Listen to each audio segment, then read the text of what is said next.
पर आए हुए हैं, उनका बहुत स्वागत करते हैं मंच पर आए और से और निश्चित करके पूरी दुर्गा समाज को बहुत बहुत धन्यवाद करूंगा। देखिए ये भी महान बच्चा है तो आप धमकी करवा रहे हैं, ऐसे नहीं आप देखें ये सब भारत महीने के बाहर समझिए भारत में बने कहना नहीं है, इनको बताना है यही है। सर्वप्रथम विश्व गुरु तथागत भगवान बुद्ध को नमन करते हुए और आज इस राजरेली की धरती पर बुद्ध जयंती के अवसर पर आए हुए सभी उपासक बंधु आप लोगों को बहुत बहुत हार्दिक मंगल कामनाएं और बहुत बहुत हार्दिक बधाई। सभी महापुरुषों को मैं नमन करते हुए अपनी बात रखता हूं। आज बुद्ध पूर्णिमा की जयंती पर आज पूरे दुनिया की सबसे बड़ी जयंती है, पूरे विश्व का अंतरराष्ट्रीय स्तर पर यह जयंती है। आज आपको बताते हैं जितने भी महापुरुष हैं सबसे बड़ी दुनिया की ये जयंती है, हर देश में जयंती मनाई जा रही है। तो इस अवसर पर हम चाहेंगे एक बार जोश के साथ आप लोग हमारे साथ देंगे। बोलो भगवान बुद्ध की, भगवान बुद्ध की, अशोक सम्राट महान, अशोक सम्राट महान।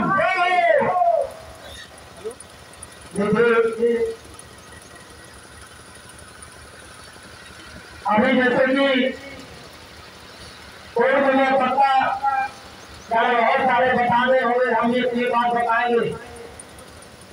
जो लोग लगातार हम लोग बता रहे हैं कि हमारे इतिहास को खत्म किया गया, हमारे बुद्ध विहार के नारे खत्म किए गए, कोई बात नहीं।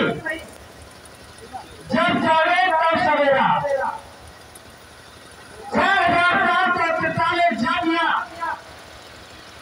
जो वो तंत्र शासक काल की सभी शासक थी, कोई अलग नहीं था।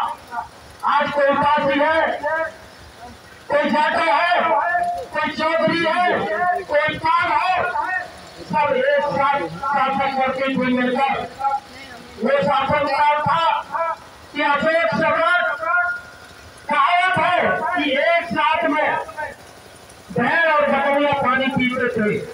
ये अशोक सम्राट के काल में था, जातियां नहीं थी। तो मैं ये चाहता हूँ कि आप सब लोग जातियों को बुला करके महापुरुषों की विचारधारा जो बहुजन के आए, जिसको आप लोगों को सम्मान दिया, सभी महापुरुषों को सम्मान देने का काम करें और एकजुट होकर के अपने पुत्र दम को बढ़ाने का काम करें। अगर हमारे पुत्र बिहार में नष्ट कर दिए गए या जिला में नष्ट कर दिए गए तो कोई दिक्कत नहीं है। दोस्तों मैं कहना चाहूंगा, जितने वही रहेंगे घोड़सवारी करते हैं वो क्या मिलेंगे खाते जो घुटनों में भाग चलते हैं। अरे घर में रहकर मरोगे तुम तक कहलाओगे और अपने इतिहास और कुछ धर्म के लिए अगर मरोगे तो सही दिया अमर कहलाओगे, सही दिया अमर कहलाओगे। मैं औरैया पे चलकर आप लोगों के बीच में आया रायबरेली में, तो मुझे बड़ा अच्छा यहाँ के लोग बहुत जागरूक हैं, महिलाएं भी जागरूक है। इतने आज बुद्ध की जयंती हम क्यों मना रहे? हर महापुरुष की जयंती मनाने की जरूरत क्या है? इसलिए जरूरत है बुद्ध की तरफ, क्योंकि उनके विचारों को हम चले और उनके विचार अपने संस्कारों में उतारे और अपना विकास करें। जैसा कि इस देश में कुछ पाखंडवादी व्यवस्थाएं, आडंबरवादी व्यवस्थाएं, मूलवादी व्यवस्थाएं लगातार बुद्धपंथी विचारधारा को जानने का काम कर रहे थे और कर रहे हैं। लेकिन बुद्ध भारत में पैदा हुए, आज जरूर नेपाल देश बन गया, लेकिन भारत में पैदा हुए और बिहार में ज्ञान प्राप्त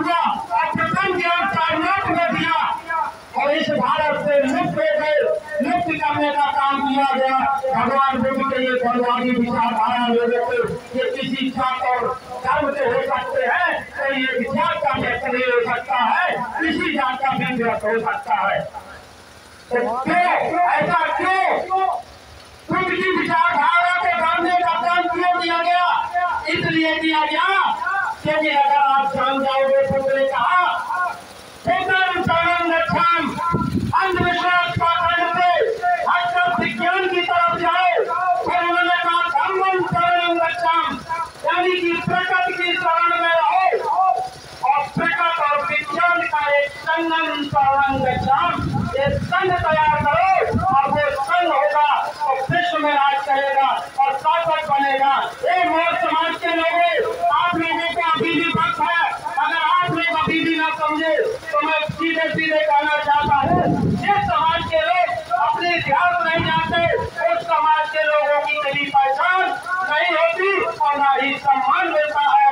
इसलिए मौत समाज के लोगों, आप लोगों को अगुवाई करनी पड़ेगी और जब आप अगुवाई करेंगे तो पार्टी है, जाटो है, दोरे है, सभी समाज के लोग 6,743 जातियों में बटे हुए हम लोग एक होंगे और संगठित होंगे, लेकिन अपनी विचारधारा को तुम्हें बढ़ानी पड़ेगी और जब तक तुम नहीं बढ़ाओगे तो बुद्धं शरणं गच्छामि, धम्मं शरणं गच्छामि, संघं शरणं का कोई अर्थ नहीं रहेगा।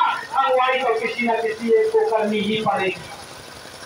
तो दोस्तों, जैसा कि मैंने बताया बुद्धं शरणं गच्छामि, आपको पता है कि जापान में आर्टिकल यानी कि संविधान फर्स्ट आर्टिकल यानी कि अनुच्छेद 1 में उसमें लिखा है कि बुद्धं शरणं गच्छामि, यानी अंधविश्वास पाखंड से विज्ञान की तरफ जाओ। ये अनुच्छेद में लिखा है, जापान के अनुच्छेद में। अब हमें अंधविश्वास पाखंड क्या है? बुद्धं शरणं गच्छामि, विज्ञान की तरफ जाओ। क्या कोई सच में बताना जो विज्ञान और प्रकृति की व्यवस्था है उसने बताई? क्या कोई मुझसे पैदा हो सकता है? क्या कोई भुजाओं से पैदा हो सकता है? क्या कोई पेट से पैदा हो सकता है? क्या कोई पैरों से पैदा हो सकता है? और अगर नहीं हो सकता है तो फिर बुद्ध सही है या फिर वो पाखंडवादी व्यवस्था सही है, ये आपको निर्णय लेना है। तो अंधविश्वास और विज्ञान और प्रकृति की व्यवस्था, 3 चीजें मैं बता रहा हूं। तो 3 चीजों को समझने की जरूरत है। हमारा देश आज पाखंडवाद, हिंदू विश्वास पाखंड में सबसे ज्यादा फंसा पड़ा है। देखिए, बुद्ध ने दुख है, दुख का कारण है, दुख का निवारण है, यही रास्ताएं बताई थी और दुख का निवारण में वो सबसे पहले कहा था बुद्धं शरणं गच्छामि, यानी कि बुद्धि की शरण जाओ, अज्ञान विश्वास पाखंड से रिश्ता खत्म करो और विज्ञान की शरण में जाओ और धम्मं शरणं गच्छामि, प्रकृति की शरण में जाओ। आप लोगों से मैं एक प्रश्न पूछना चाहता हूँ, आपको श्रीलंका जाना है, कहाँ से जाएंगे बताइए? कहाँ से जाएंगे?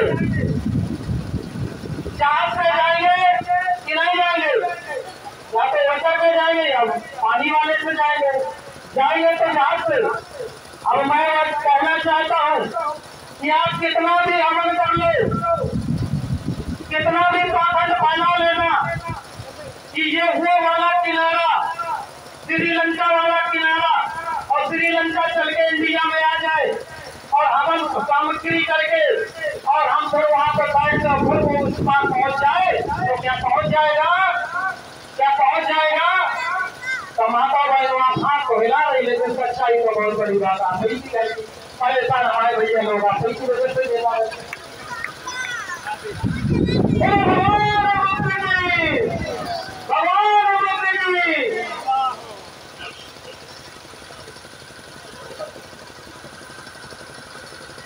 देखिए, ना हिंदू बनूंगा ना मुसलमान बनूंगा, ना हिंदू बनूंगा ना मुसलमान बनूंगा। अरे इंसान हूँ, इंसान की औलाद, तो मैं इंसान बनूंगा और बुद्ध की तरह जाऊंगा। बात समझ रहे हो? इंसान बुद्ध की तरह, बुद्धि की तरह तो रहेगा। जानवर के अंदर बुद्ध नहीं होते, बुद्धि यानी होती है लेकिन विवेक नहीं होता है। और दुनिया में सबसे पहले किसी ने अगर सर्च किया शोध किया तो खुद ने शोध किया कि हमारे अंदर बुराइयां क्या क्या है। पूजा 3 प्रकार से बुद्धि की होती है। नंबर 1 भगवान बुद्ध की प्रतिभा अच्छी इसके माध्यम से, नंबर 2 प्रवचन के माध्यम से, और नंबर 3 विपश्यना के माध्यम से। और ये तीनों चीजें अगर जिसके पास आ गई तो वो मरने के बाद स्वर्ग मिलता है। मिलता है ना? कितने लोग मानते हैं मरने के बाद स्वर्ग मिलता है? देखिए, मरने के बाद स्वर्ग मिलता है, लेकिन बुद्धि की अगर व्यवस्था को आप जान जाएंगे और शिक्षाओं को जान जाएंगे तो अभी तुरंत अगर कल से परिवर्तन कर लेते हैं तो आप स्वर्ग में हो जाएंगे। बिना प्रमुख जी मैं गारंटी देता हूँ, स्वर्ग में हो जाएंगे जिंदा रहकर। आप करके तो देखिए, ये प्रैक्टिकल बुद्धि का ज्ञान है, कोई अंधविश्वास करने वाला नहीं है, आडंबर नहीं। कितने लोग मानते हैं? चलिए अब इसी विषय पर जाते हैं। कितने लोग मानते हैं आत्मा को? आत्मा को कितने लोग मानते हैं कि शरीर के अंदर बात करती है? बताइए, हाथ उठाइए। माता जी हाथ उठाओ, डरिए मत। आत्मा की संविच्छेद पढ़े लिखे हमारे लोग हैं। आत्मा की संविच्छेद, ये देखिए पुस्तक सारण की बात बता रहा हूँ। संविच्छेद होता है मरे अंधकार में अवामने आजा, ए मेरे मनुष्य लोग, मूर्ख लोगों भारत के जिन्होंने मूर्ख बनाया उनकी बात करो, मैं अपनी बात नहीं कर रहा। तो हमें मूर्ख बना रहे, अपनी बात नहीं कर रहा, मैं नहीं कर रहा हूँ। उन लोगों ने कहा, पाखंडवादियों ने, आत्मा भगवान देवी देवता स्वर्ग नरक बनाकर आप लोगों को भयभीत किया और लालच दिया, और लालच दे करके कहा आ मने आत्मा, आत्म मने अंधकार में। अच्छा, आप सिद्ध करके दिखाता हूँ। अभी किसी भी इतने जितने महापुरुष ये लोग बैठे हैं हमारे, एक व्यक्ति या मैं खुद अपनी बात करता हूँ, अपने शरीर से मैं पानी निकाल दूं तो मेरा शरीर क्या पूरा पानी क्या हो जाएगा? मर जाएंगे ना? मर जाएंगे। तो हमने आत्मा तो निकाली नहीं। आत्मा कर सकती है, निकल सकती है, उसका कुछ हो ही नहीं सकता। तो मैंने आत्मा नहीं निकाली, हमने सिर्फ अपना एक तत्व निकाल दिया। कौन सा? पानी। और फिर हम जिंदा होना चाहिए मुझे, क्योंकि आत्मा हमने निकाली नहीं, सिर्फ पानी निकाला। तो या तो इसमें तत्व है या फिर आत्मा है। आप लोग सिद्ध करिए, सिद्ध करिए। कोई है? बताइए, आप कोई लोग सिद्ध करिए। या तो इसके अंदर तत्व है या आत्मा है। तत्व है। कितने लोग सहमत है? हाथ उठाओ कि तत्व है। कितने लोग? और रख दो। और कितने लोग अभी भी मानते हैं कि आत्मा है? कितने लोग मानते हैं? देखिए, मैं बता दूं, जो डॉक्टरी के छात्र हैं, स्टूडेंट हैं, जो पढ़ाया जाता है उसमें कहीं भी तत्व पढ़ाया जाता है और कहीं भी आत्मा को बिल्कुल नकार दिया गया, विज्ञान में नकार दिया गया, नकारा गया है। उसमें कहीं भी आत्मा नहीं मानी। ये आत्मा कहाँ पे है? जहाँ पे धर्म है, धर्म का धंधा है, और पाखंडवादी अपना आत्मा के नाम पर आपको भयभीत कर रहे हैं। इसलिए वहां पर माताओं बहनों सुनिए, आप लोगों को बड़ी अच्छी बात आ गई। आप लोग पूजा पाठ करती है, बहुत पूजा करती है। और अच्छा, ये बताइए, आपके गांव में पड़ोस में कई भूत प्रेत आते हैं? भूत प्रेत आते हैं? माताओं बहनों, किसके ऊपर भूत आए? अभी देखिए, हम मंत्र पढ़ते ठीक हो जाएगा। किसके ऊपर भूत कोई है? माता बहन, जिसके ऊपर भूत आते हैं, आपका परमात्मा जिंदाते हैं? नहीं आते? किसी के ऊपर बड़े जागरूक के लिए तालियां बजा दीजिए जोरदार से। ये क्षेत्र रायबरेली का वास्तव में जिला प्रमुख जी आपका क्षेत्र बहुत जागरूक है। वैसे मैं पूरे उत्तर प्रदेश में देश में भ्रमण करता हूँ, लेकिन आपका क्षेत्र जो हमें रायबरेली का लगा बहुत जागरूक है। वहाँ तो कई माता उठा देती है, आप जहाँ भी अगवाता है, कई जगह यहाँ तो बड़ी समझदार जागरूक है, होते ही नहीं आते हैं। वाह भाई वाह, क्या बात है। यही तो पुत्र का पुत्र सड़न लक्षाम धम्मम सड़न लक्षाम संगम सड़न लक्षाम। चलिए बताओ, अच्छा, जिसकी भी पूजा करती है आप लोग, पतरा देना पड़ता है, आपके यहाँ देना पड़ता हो ना देना पड़ता हो, लेकिन दिया जाता है। देवी माँ को, उनका नाम नहीं लेंगे, देवी माँ का कहीं कहीं तो वो बनी उसकी मुर्गा भी दी जाती है, हवन भी करवाया जाता है, घी भी फूका जाता है, बहुत सारी व्यवस्थाएं होती है। और फिर भी समस्या है बहुत बड़ी कि फिर भी वही देवी तुम्हारे ऊपर सवार हो जाती है, और फिर भी वही देवी समस्या में को उनकी पूजा करती, सेवा करती, पैर काट के, और फिर भी वही देवी तुम्हें दुखी किए कि नहीं करती है। अच्छा सच बताओ, करती है ना माताओं बहनों, करती है। इतनी पूजा करने के बाद फिर वो देवी देवता आपको कम, यानी कि अगर दुखी किए है तो कहीं ना कहीं आपकी पूजा में गड़बड़ है या उस देवी देवता में गड़बड़ है। ये आपको समझना है, या तो उस देवी देवता में गड़बड़ है या फिर आप पूजा सही ढंग से नहीं कर रही। अच्छा, इसी तरीके से आप एक और बात बताता हूँ। दुनिया के भगवानों में प्रथम बुद्ध भगवान मूलवाणी और कर्म से किए विश्व कल्याण, सर्व तीन बताए, बुद्ध धर्म और संघशील पांचों अपनाए। अब आप एक बात बताइए हमें, इनके पास कभी बकरा काटा गया? इन्होंने कभी मांगा? इनके हवन करवाया, मुर्गा चढ़ाया, कभी मांगा इन्होंने? नहीं चढ़ाया ना, नहीं मांगा ना, किसी के ऊपर सवार हुए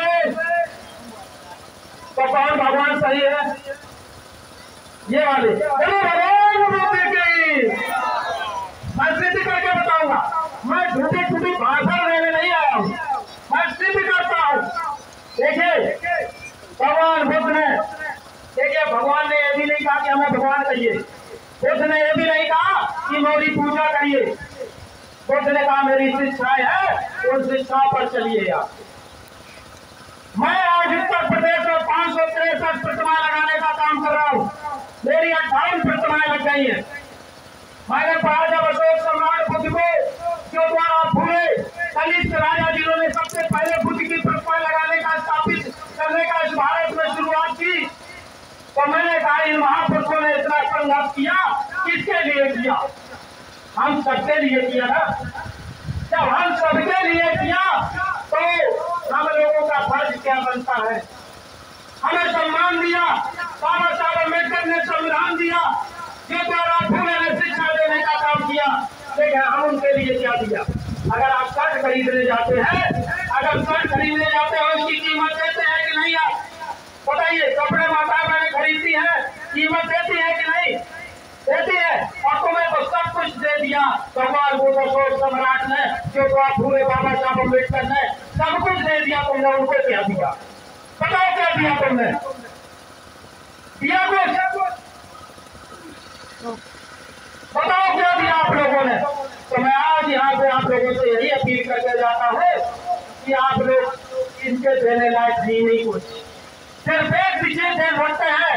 हर घर में भगवान बुद्ध की विचारधारा होनी चाहिए, हर घर में प्रतिमा होनी चाहिए, हर घर में बिंदुआ होनी चाहिए, हर घर में भगवान बुद्ध की शिक्षाएं होनी चाहिए, जिससे कि तुम्हारा विकास हो, तभी तुम्हारा भला होगा।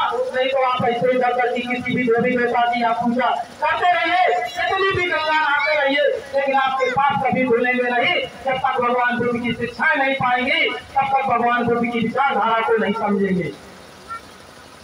देखिए आज भगवान बुद्ध की विचारधारा, हम इसीलिए भगवान बुद्ध की प्रतिमा लगा रहा हूँ क्योंकि इनका एहसान है हमारे ऊपर, कर्ज, इनका कर्ज है। मैंने पढ़ा, दर्द पढ़ा, आज मैं और जिस जिला से आपके क्षेत्र में चल के आया हूँ, पूरे प्रदेश में, देश में घूमता हूँ, कार्यक्रम रहते हैं, मुझे लगा कि रायबरेली मुझे अच्छी बात जाना चाहिए, रायबरेली आती है।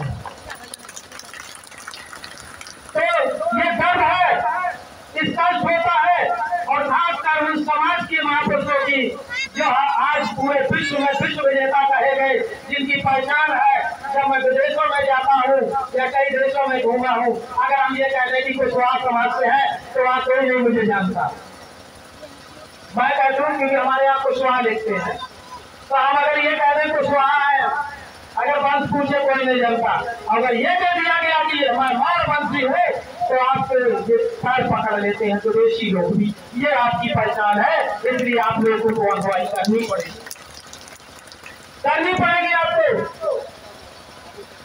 तो इसलिए और एक चीज मैं 563 बुद्ध की प्रतिमा लगा रहा हूँ लगातार और काम कर रहा हूँ। कल मेरा कई जगह कार्यक्रम था, मैंने 3 जगह आज कार्यक्रम था।